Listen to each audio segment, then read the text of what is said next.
R.H. Tawney lived between 1880 and 1962. He was the founder of our society 90 years ago. He's a professor of economic history at the LSE, an important economic historian, agrarian problems in the 16th century, religion and the rise of capitalism. He set off the rise of the gentry debate, which I don't think there's anyone quite old enough here to remember it as the center of economic history discourse, but it was in the 50s. He was also an advocate of social democracy, maybe more important as that than as an historian. The Acquisitive Society was published in 1921. I would have used that title for one of my own books had he not used it before. Equality in 1931. And he was involved in making Labour Party policy for many years. He would know, I think, what I'm going to be talking about. He's a voice that is still worth hearing, and therefore I've given him a speaking part in this lecture. Takeaway is a word of the moment. So what do we take away from Tawney? I would define it as this, that to be an effective advocate in the present, you need a correct and impartial understanding of the past. And with that homage to the patron of this lecture, I will start my own talk. The first slide will summarize what the lecture is about. So it starts with two financial innovations of the 20th century. The first is the rise of public expenditure which more than doubled over the period between 1920 and 1970. And I call that social democracy. The second is the rise of household debt, a threefold rise of household debt between about 1970 and, say, 2010. These are all very large magnitudes, and I call that market liberalism. And here's the turn. I know that the word turn was prescribed yesterday, so please indulge me one more time. So this is the market turn. It even has a circular shape there. Social democracy was a fiscal innovation which worked to reduce inequality. Market liberalism was a monetary innovation which worked to increase inequality. Both of them constituted new social settlements, aligned with majority aspirations, established democratically by bipartisan agreement. Now, you would say, what's new about all of these things? What is new is the scale. Public expenditure is as old as the hills, and household debt likewise. What is new is an entirely new scale. You can see that it tips the scale at a macroeconomic level. Also, these are innovations in the sense that they diffuse through society with an S-curve. That is the typical curve of innovation diffusion. Also, like the standard innovation, they are self-limiting. They reach some point where they could go up no more. Then they are enduring. These are as enduring as the railways, if you wish, both of them. We're stuck with them. And like the railways, perhaps, they're also in crisis. So both of them are under pressure in a variety of ways. So that is the subject of my talk, this process of these innovations and what has been driving these innovations and what are the consequences of these innovations. And I should finish this preview by saying that this story is not a parochial one. It's not just a UK story. There are similar trends in all developed countries. So we perhaps shouldn't seek too closely for British roots for these developments. So I talked about inequality. What is the ethical basis of distribution? And here I go back to classical economics. the period of Adam Smith and David Ricardo and Karl Marx and John Stuart Mill, who recognized three factors of production: labor, capital, and land. Value is created by production and also incentivizes production. So at the center is production. The third factor, land ownership, produces nothing. If the owner is gone, the land is still there and it still does its job. The value of land, whatever value land has, is created by labor and capital. There's no value input from landowners. For example, my house in Oxford keeps rising in value, and it would rise in value whoever lived in it. I should say it rises in value. The annual increment is probably bigger than what my pension is. This increment is a free lunch. And the classical economists said, we can tax this free lunch with no effect for incentives and cover many of the costs of our society simply by taxing it. Now, this message was not welcome to many economists, and there is an argument out there actually spelled out based in a book by Mason Gaffney called The Corruption of Economics, which attributes the emergence of neoclassical economics simply to this unwelcome idea that there is a factor of production which is particularly conducive to tax. So the next stage is neoclassical economics. We have a shift in our perception of value. Value is no longer created by production. Value is created in consumption. There are only two factors now. Land is folded into capital. And to do that, we have to take ownership as being productive in its own right.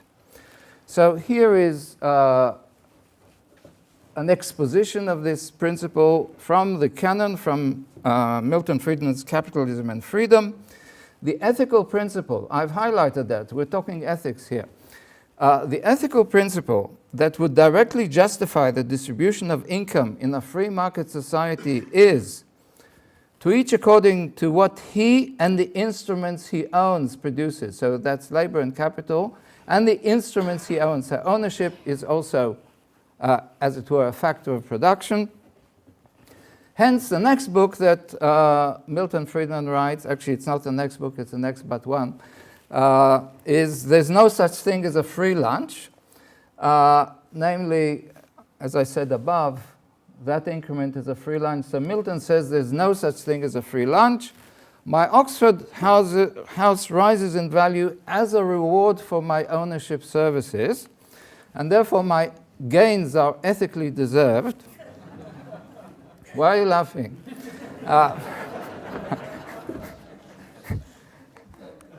And this is the ideology of market liberalism. So market liberalism is a just world theory. I normally define a just world theory as the principle that everyone gets what they deserve. But here I've turned it around, and I say everyone deserves what they get. That's in line with what I said before. Now, this is not only an ethical principle, this is also science, folks. So here is Milton Friedman getting the Nobel Prize in Economics from the King of Sweden in 1976. And it's theorized obscurely in neoclassical economics, in which entitlement arises from labor and from property rights, however acquired. Everyone gets their marginal contribution to production, including the owners of assets. And it's properly earned. There's nobody is obligated to anybody.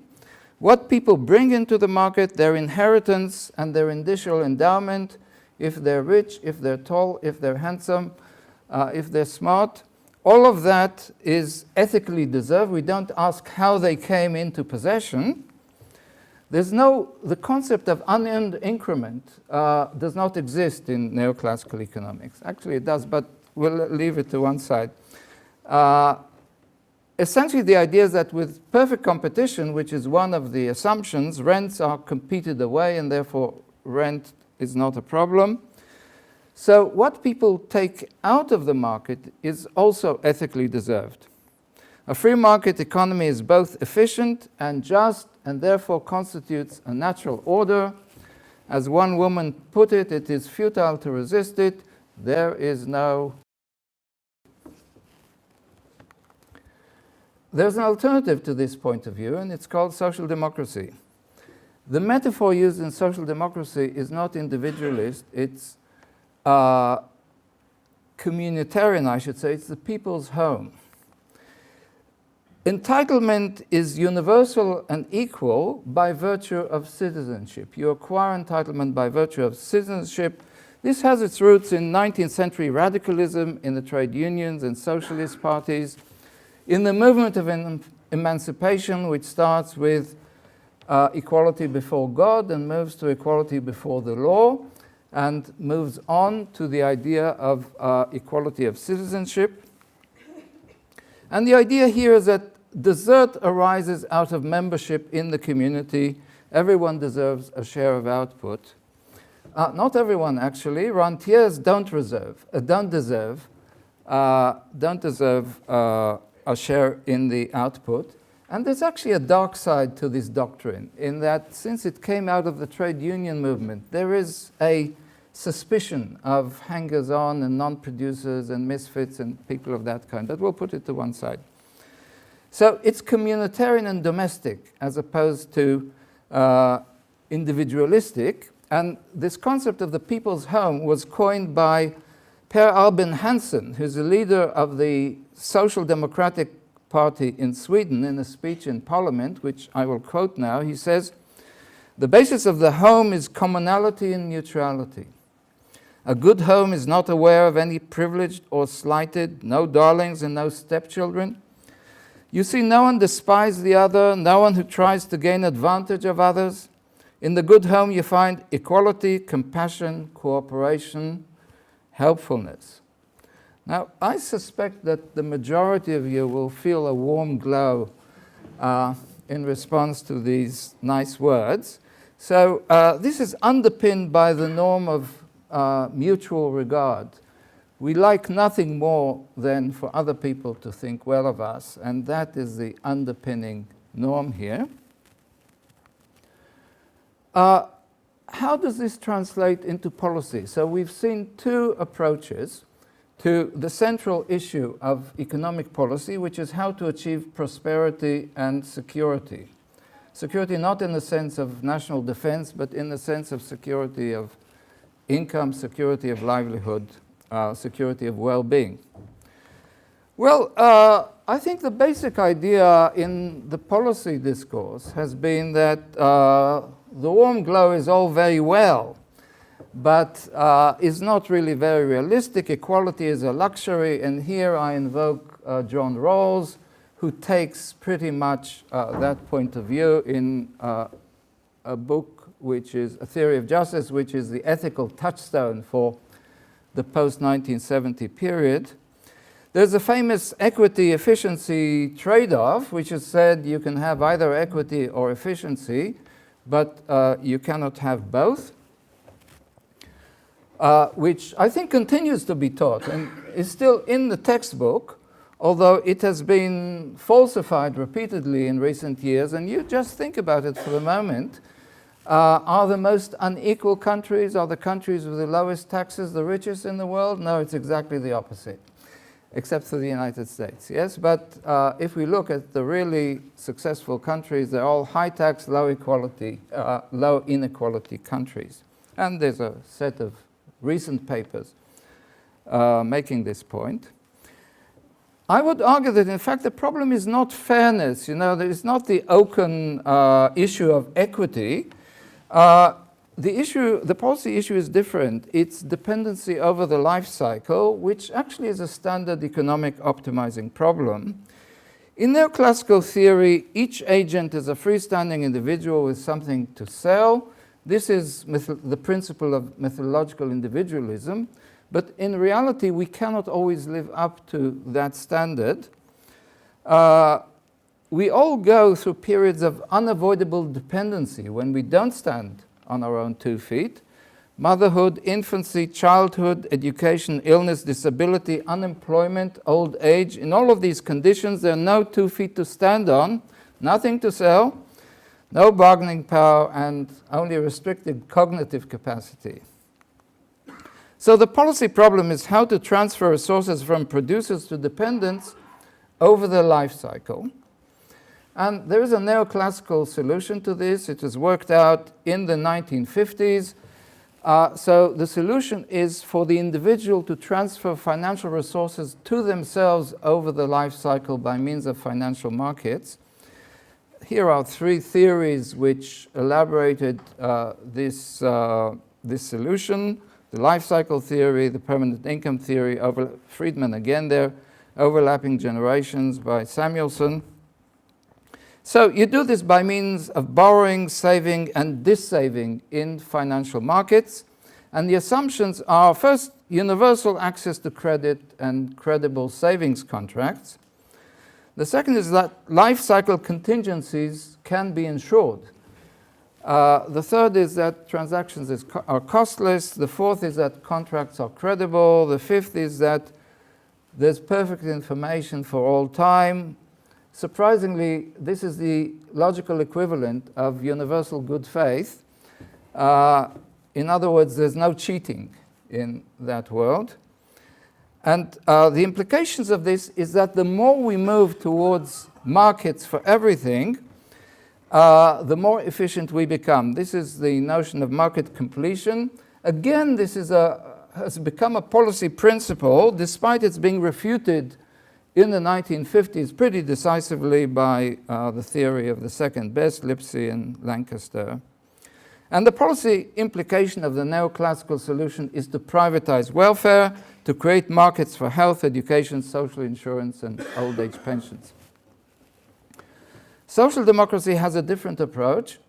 So in social democracy, although the individual may face uncertainty with regard to when they will become dependent, collectively there's no such uncertainty. We have actuarial knowledge which tells us what is going to be the magnitude of dependency. The solution is collective by means of pooling all the risks and mobilizing. You can think of that as a collective resource, a norm of reciprocal obligation in which everyone expects to benefit in turn when their turn arrives. We use not financial markets, but the device of a reciprocal club. You can think of the state as a club of all of its citizens. And the transfers are not over time from the individual to themselves, but a current transfer, a synchronic transfer, as historians would say, from producers to dependents, mediated by the club or the states, lateral transfers between generations, for example, from workers to pensioners, financed for preference by pay-as-you-go progressive taxation. And this has the additional advantage that the resource base is very robust. The tax base is much larger, more robust, and more stable than the kind of market returns in which we might be expected to invest our expectations. For example, this graph shows the United States. The United States has pretty much the smallest welfare state in the developed world, and it doesn't actually have the largest stock market. I think the British stock market is actually larger with regard to the economy. Nevertheless, it has a very large stock market. So this is UK federal government expenditure percentage of GDP. This is a scale of federal transfer payments, around 11%. And this is, if you wanted to buy equities to finance your transfers, this is the market you'd have to buy them in. So these are the equity earnings. And you can see that there's not enough there to cover even American federal transfer payments, which are pretty parsimonious. Now, that is just the flow of earnings. This is if we take capital gains and losses into account, and you'll see that sometimes the revenue is or the nominal revenue is much higher, but it's also extremely volatile and becomes negative in some years.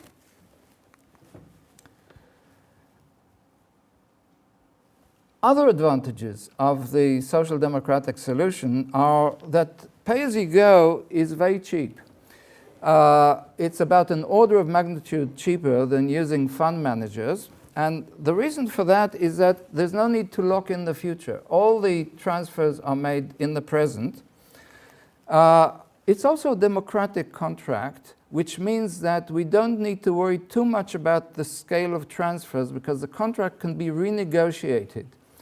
This idea that you can somehow lock the future with legally binding contracts is a common delusion. At the moment, we're trying to stop the, did I say the waves of the ocean? No, it's global warming. We're trying to stop that with legally binding contracts. It's probably, maybe we can take some advice from King Alfred about that. In the case of social democracy, the contract can be renegotiated, and it does get renegotiated. So much as we dislike the lowering of benefits by the conservatives, some of us dislike them, some of them probably like them. This does have a democratic mandate, and in that respect, I think should be respected. Another issue here is that most expenditure is not about redistribution, it is about insurance. Okay, and here we get R.H. Tawney. So I've already said who he is. He is an economic historian. He's an advocate of social democracy. And this is what he had to say about this. So he said, we must spend not less, but more on education, health, housing, and the establishment of security against the contingency of life. The establishment of security against the contingencies of life. We do not intend, therefore, to yield to the clamor for reduced taxation, but to maintain it and to use its proceeds for purposes essential for the general welfare. Now, this program was enormously successful. You know, we tend to think of social democracy as being in crisis, but actually it was the most successful game in town. So here is the social democratic turn, if you wish. This shows a variety of states, starting from 1870 to about the late 90s. The share of general government expenditure as a percentage of GDP. Social expenditure overall is typically between 60 and 70% of that. And you can see the typical S-curve there.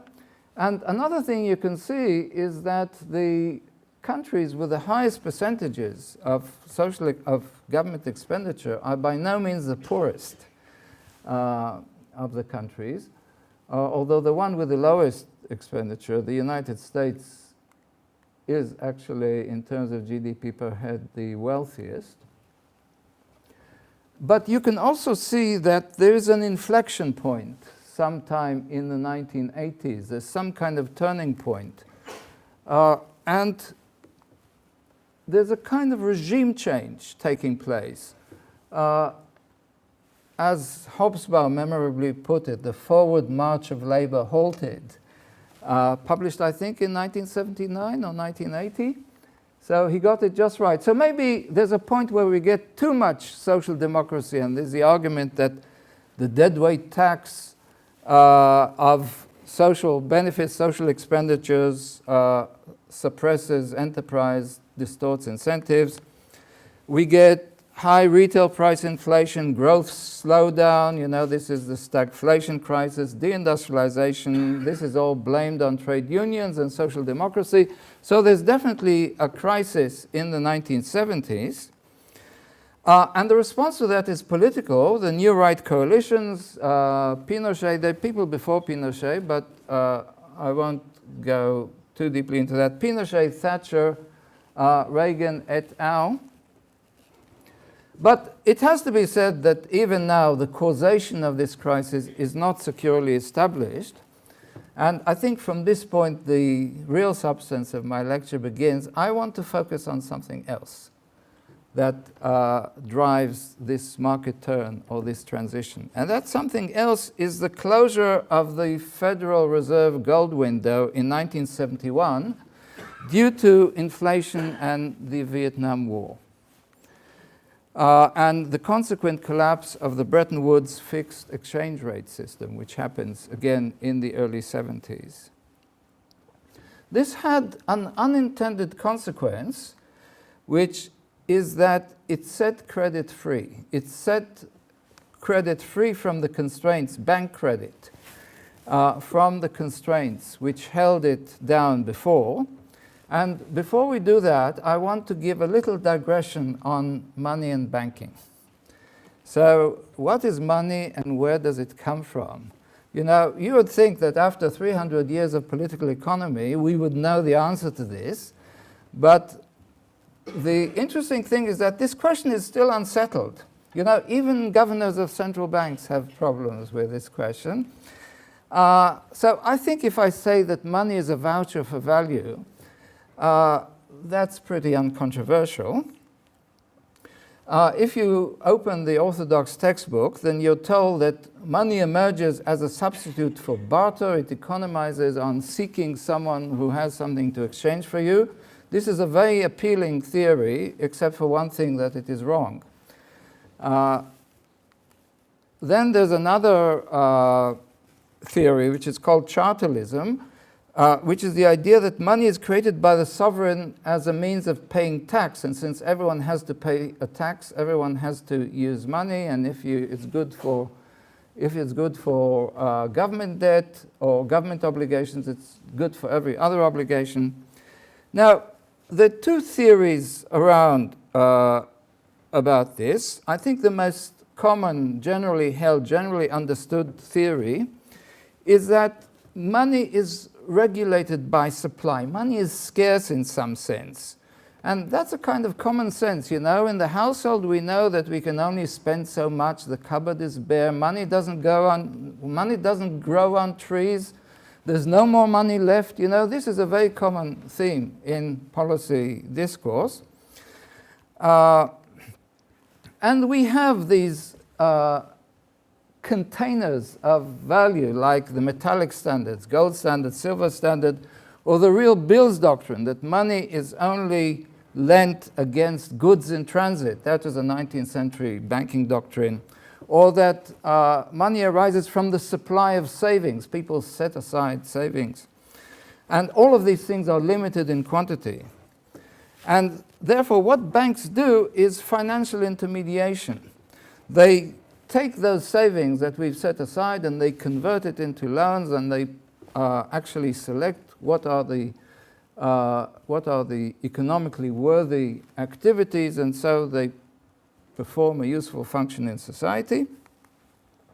And indeed, some institutions work like that. So the building societies before 1986 worked exactly like that. They took savings and converted them into loans.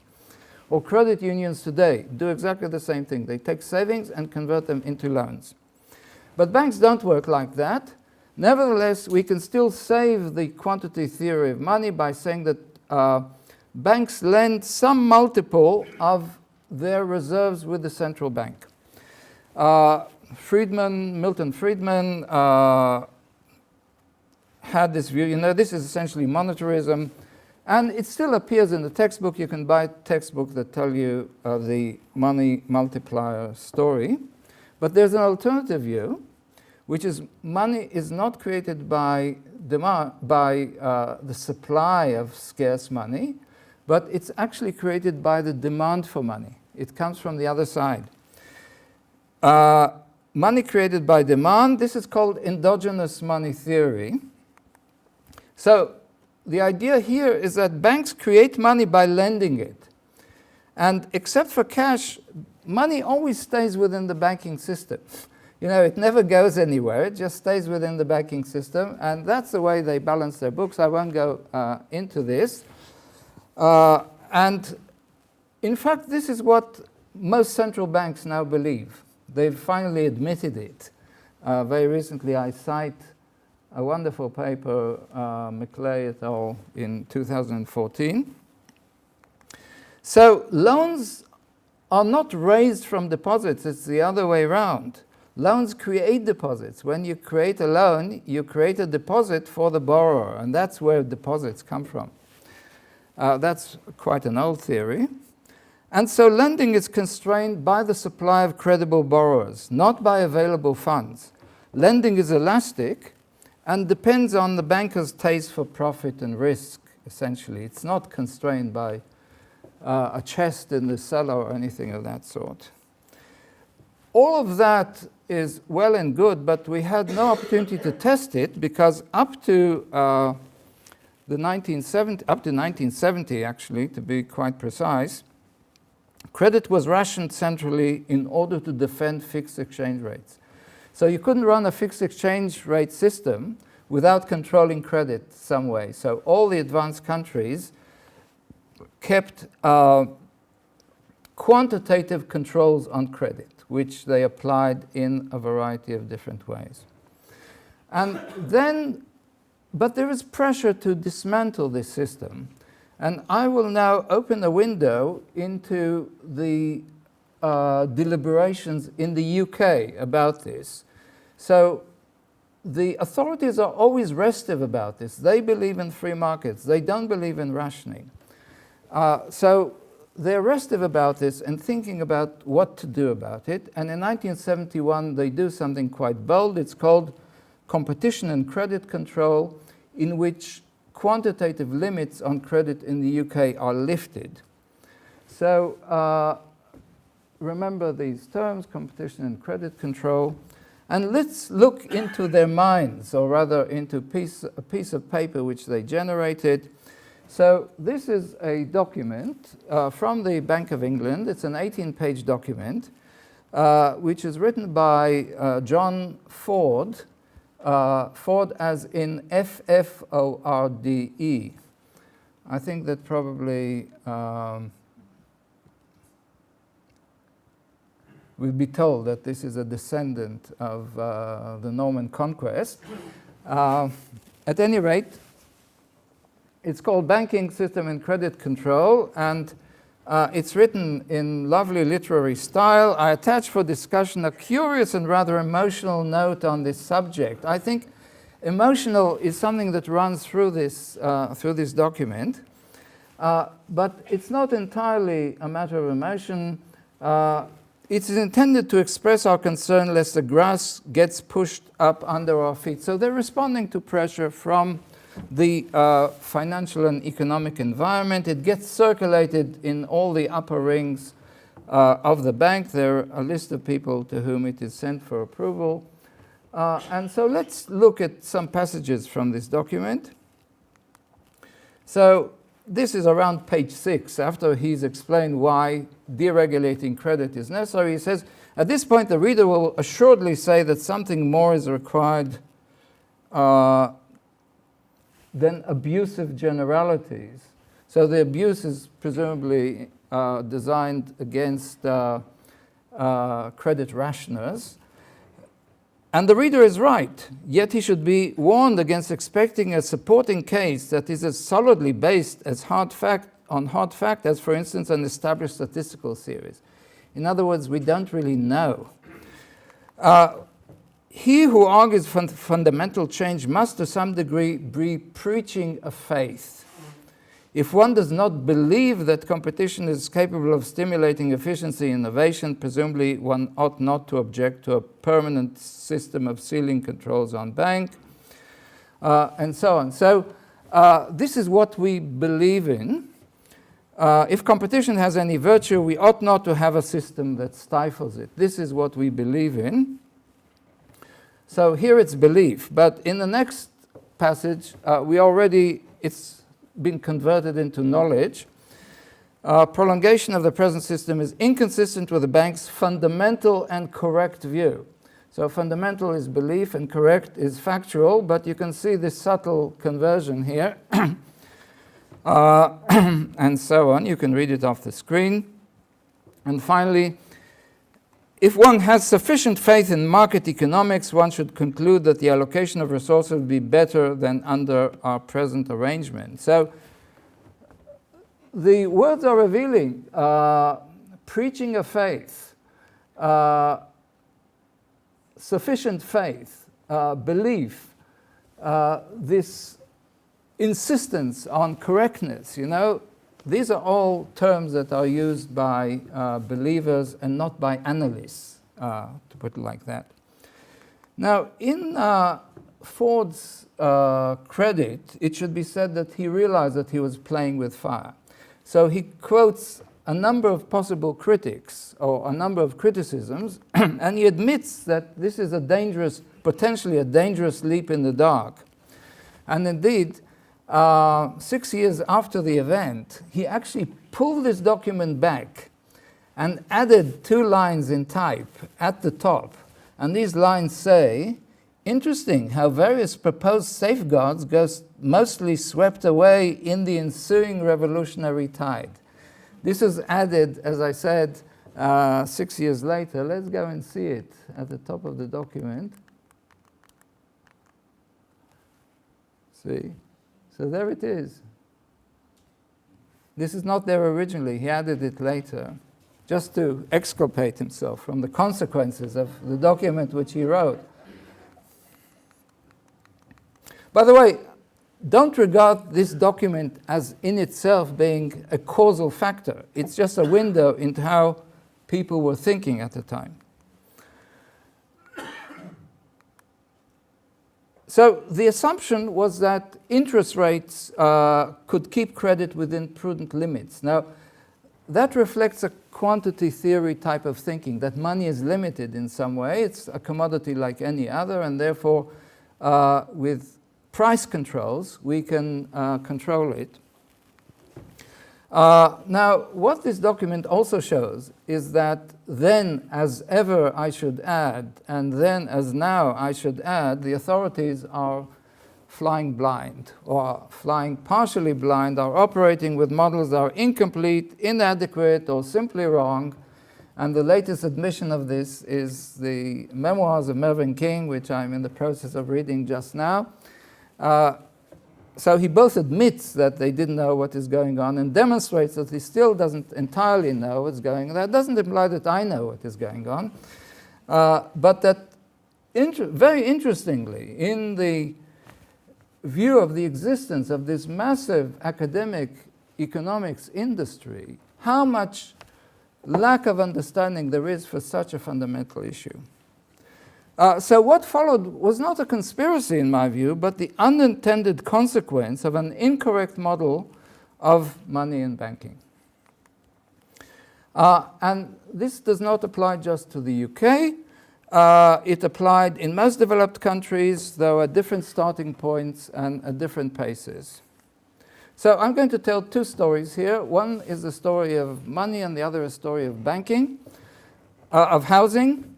So the money story first, the end of Bretton Woods, currency floats, there's faith of markets, a new conservative government makes these thoughts possible. There is an issue with secondary banks, I won't go into this just now, so the immediate trigger for this is how to deal with banks which are unregulated. And so quantity limits for credit are lifted, and there's an attempt to control credit by interest rates, which fails within 2 years. There's a crash. Secondary bank crash, 1973, and quantity controls are reintroduced, they're called the corset, new Labour government, by the way, as well. And then we have Thatcher, which relaunches deregulation, and that is the UK market turn, 1980 to 1986, a succession of deregulatory measures.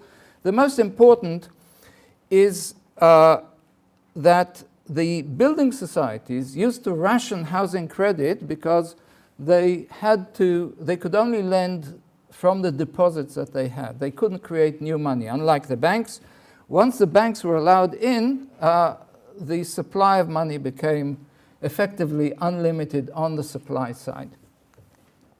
So there's no binding limit on credit. From 1986 onwards, there's no binding limit on credit from an exogenous supply of money. And the evidence of this is that bank balance sheets, their assets, their loans, grow 10 times as much as income. So if you say, oh, this all comes out of savings, well, income didn't rise 10 times. Lending rose 10 times in about 30 years, from half of GDP to about 5 times GDP in the UK. And so this credit, I would argue, was expanded by keyboard money. Yes, this money was created by the typing on keyboards. The term actually used by McClearing is inkpot money, but we've moved on. And I would argue there's no other plausible source of funding. There are a few other smaller tributaries, but no other plausible source of funding. Now, a tenfold increase in lending is also a tenfold increase in debt. Fortunately, not all of it in the UK, so I'm leaving some things out of here. There's international imbalances, corporate bias, all sorts of other things. And so maybe this is about 80% of the UK domestic story. So here is the rise, here is the rise in UK banking sector, pressing the wrong buttons. Here is the rise in UK banking assets. This is relative to income, don't forget. In a very short time, astonishing. And these are various measures of the prudential quality of the banking system. Liquid assets go down pretty much to zero. Capital ratios very close to that. On the other hand, banking profits, this becomes literally a pot of gold, banking, when you have such enormous leverage. So we move on to the housing story. So banks can lend money, but they need borrowers to lend money. But borrowers are not so easy to find because of deindustrialization. We don't have, the classic model is that banks take money from households and they give them to industrialists who then make things and employ households, and that's a virtuous circle. Well, with deindustrialization, there aren't that many productive investments, but then the banks stumble on housing, which is the ideal bank. They don't stumble, they're actually given it on a silver platter with the conversion of building societies into banks. So housing has literally built-in collateral, so there's nothing to worry about. It's both a subsistence and a status good. Demand rises with income. It's impossible to opt out of housing competition. You all have to compete. It is the largest modal consumer expenditure. On one way of calculation, which I used, it's almost 50% of consumer expenditure. And also the supply is reduced by a variety of measures, the most important of which is the sale of council houses. I've already talked about that. Now, housing, for some mysterious reason, has a whole range of tax immunities. So if you buy equity, then you pay interest, you pay a tax on the dividends. But if you buy a house, you don't pay interest. You don't pay a tax on the imputed rental. You used to pay a tax until 1963. No capital gains tax, regressive local taxation, low inheritance tax. So this is a tax-privileged type of asset. Now, the lower taxes, the higher house prices can go. It's a direct trade-off in that the money released from taxes goes into bidding up house prices. So income released from taxation can pay for more debt service. And you can think of this process as a movement, the movement from paying taxes to paying mortgage interest, as a kind of progression from social insurance to the personal nest egg type of insurance, to individual security, a kind of second pillar after the social democratic pillar of reciprocal security, of mutual security. We now have a second pillar of individual security based on asset ownership, house ownership, and it pays off. Housing grows faster than debt. Housing wealth grows faster than debt, much faster than debt. So we have a windfall society, a free lunch for everybody, really very nice state of affairs, and it is purchased at the cost of high personal debt. So what these graphs show is the rise of debt in individual societies. The UK is here. This is 1980, 1995, and 2010.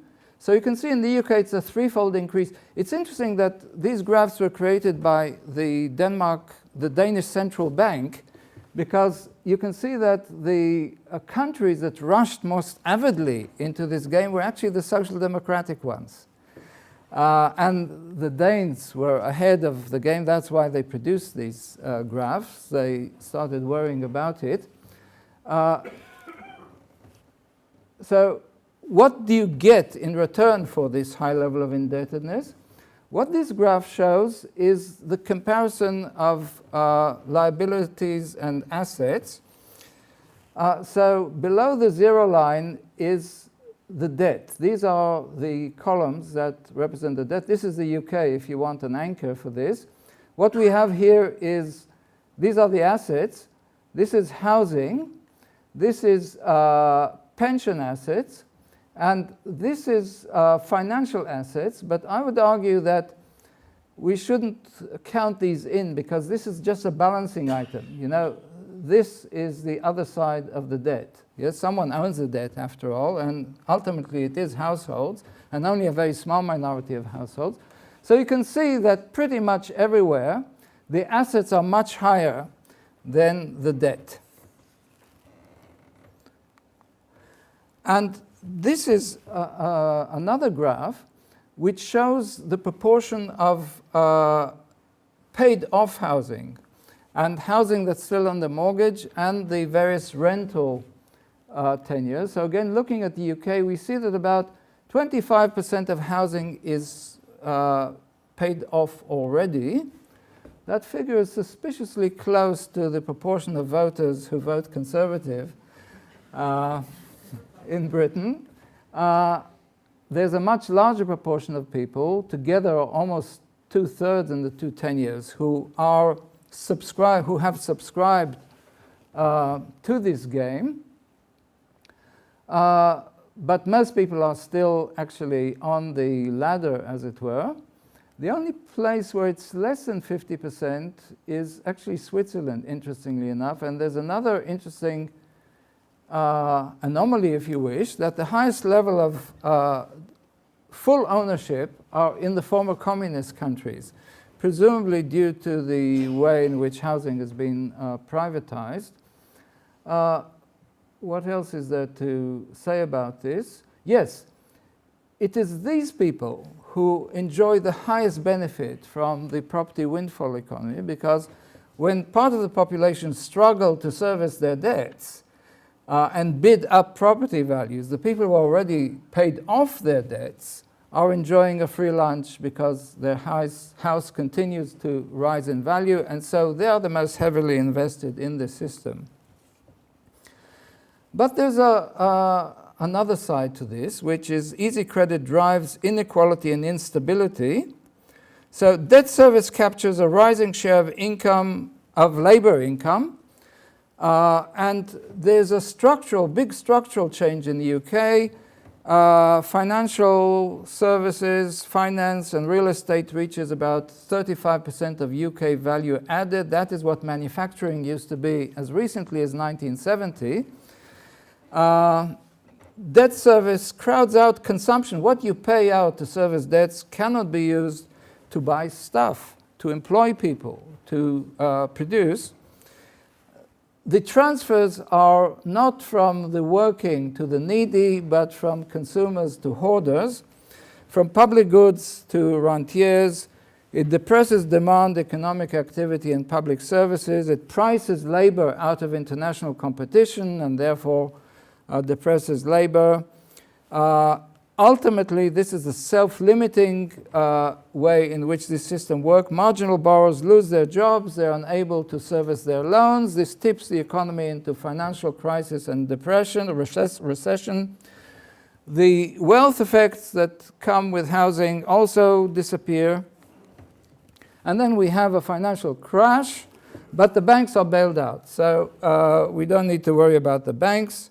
To save the banks, we apply austerity. That applies a further squeeze to social democracy. And so we enter into a downward spiral. If debt service grows faster than the economy, it induces a downward spiral. Each cycle reduces demand and output. Now, just to show this, this is debt service ratios as percentage of non-financial private sector income and crisis dates. And the authors of this paper argue that this is by far the best predictor of financial crisis. So this illustrates precisely the mechanism that I was describing. And if you want to look at the UK, what this tells us is that something like 25% of UK GDP takes the form of, is allocated as transfers to service debt. And that we are definitely in the danger zone. Sorry. Okay, we're running out of time, so I'll go through this quickly. The great achievement of the post-1980 years, the Great Moderation, also acts to jack up house values. Low inflation means high house values. This is an automatic relationship, and pushes them beyond the reach of low-earning buyers. So you have housing shortage, inequality, you have a social political housing crisis, generation rent, rising poverty, and the political expressions are not far to follow in the form of people like Corbyn, Sanders, Trump, Le Pen, and so on. We get discontent bubbling up to the surface. The only way to avoid this is to get a job in the city. So all these people who aren't here, who ought to be here, are now working away in the city and avoiding these consequences. And so we take it for granted that most of the productive part of the life cycle is used to pay off to service housing debt. But now the lenders are reaching out for other debt opportunities over the life cycle to get us to pay even more from is a kind of inverted welfare state which takes care of us throughout the life cycle. So they seek to capture the tax base, which I mentioned as a robust basis for social democracy, to transfer that to debt service by privatizing education, healthcare, pensions, transport. The privatization of public utilities facilitates rent collection because these utilities take enormous debts which we pay for through our user fees. And so debt becomes a kind of unproductive deadweight tax. You know, again, this is a kind of mirror image of social democracy paid to absentee owners and distorts economic incentives. And you may recognize here the classical economic perspective which I introduced at the beginning. So we arrive at a world of two nations. These are two articles which appeared in The Guardian on the same day, on the 14th of March, 2016. And one of them describes young families priced out of rental markets in 2/3 of the UK. Figures suggest soaring rents make having children financially prohibitive for young couples in southern England and beyond. You can see here the owners and renters equally balanced in London, and with an advantage for the owners in the provinces. So these are the kind of losing side. And if we want to look at the benefit side, this is the other one. So Tawney and Cherie Blair's property empire worth whatever. Former Prime Minister, his wife and children, registered owners of at least 10 houses, 27 flats between them, including several in central London. The house in question is described as Tony Blair's home in Buckinghamshire. And of course, Tony Blair was the what's the term?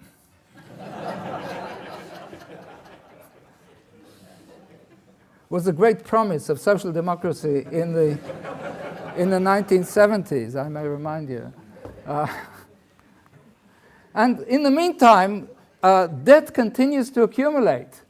So this is global debt for a change, but you can see that global debt already 250% of global GDP in 2000 is now closer to 300% of global GDP and continues to rise incessantly. So what happens next? This is the last slide. So what happens next? First, I want to recapitulate and say that social democracy redistributes to health, education, social housing, and the needy. That is the equalizing transfer that I described at the beginning. Market liberalism also redistributes. It redistributes to privatized health, to privatized education, privatized pensions, housing, which most of us either benefit from or hope to benefit from, primarily into more debt. It generates more debt. And charity as a substitute for public services. Debt service at the moment at about 25% of GDP in the UK is in the danger zone for financial crisis. There are very large both public and private debt overhangs, so we're heading for a financial crash and a recession. I won't tell you when. And austerity is reducing income and enlarging debt. In other words, it's doing exactly the opposite of what it's meant to do. So what to do? And there are two problems here. This is entirely hypothetical, of course. So what to do? There are two problems. One is I think the emergency of the debt overhang, and the other is a more constant problem of what prudential regime to institute, maybe once we've cleared the debt overhang. And you hear some pretty wild ideas, like induce inflation to reduce real debt. That's what we did after the Second World War. Or maybe just to write off debt selectively or generally, or maybe print government money, sovereign money, rather than borrow money from the banks. Just print it and use that to pay off debt. Or maybe ask banks to have more capital. I think that's totally ineffective, but never mind. So that's the problem number one. Problem number two is actually go back to credit rationing. To limit the amount of credit simply by fiat, by giving this authority to somebody who will make sure that it's available for productive uses and not for financial and property speculation. Another is maybe expand the housing supply by greenbelt housing, restore social housing, restore building society intermediation. That's another way of reinstituting a prudential model of lending. Now, all of these are pretty drastic solutions. Can our society cope with such drastic solutions? It seems to me that we do face a choice between drastic action now and a drastic crisis later. Quite reasonably, the choice is for a drastic crisis later. Thank you very much.